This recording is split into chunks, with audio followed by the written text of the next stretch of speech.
انشاءاللہ اللہ تعالیٰ آپ کو اس میں بھی کامیابی دے گا۔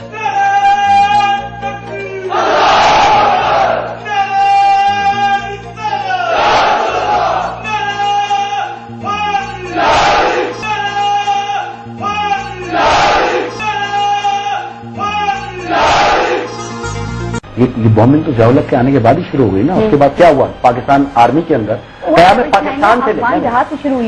پاکستان سے لے کے ضیاء الحق کے آنے تک افواج پاکستان میں نعرہ حیدری کا نعرہ میں نے بھی سنا، آپ نے بھی سنا، اب کیوں غائب ہو گئی؟ وجہ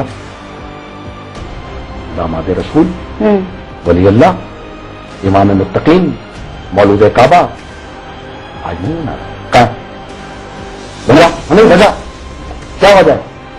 کوئی بتائے گا پاکستان میں کہ ہے کسی کے مائی کے لال میں ہمت کہ وہ بتائے کہ نعرہ حیدری کا ختم کر دینا افواج پاکستان سے مقصد کیا تھا ضیاء الحق کا؟ آج ہم نعرہ حیدری لگانے والوں کو مار رہے ہو تو مسئلہ کیا ہے؟ ضرور اپلائی کرنے کی کوشش کریں گے۔ لاہور سے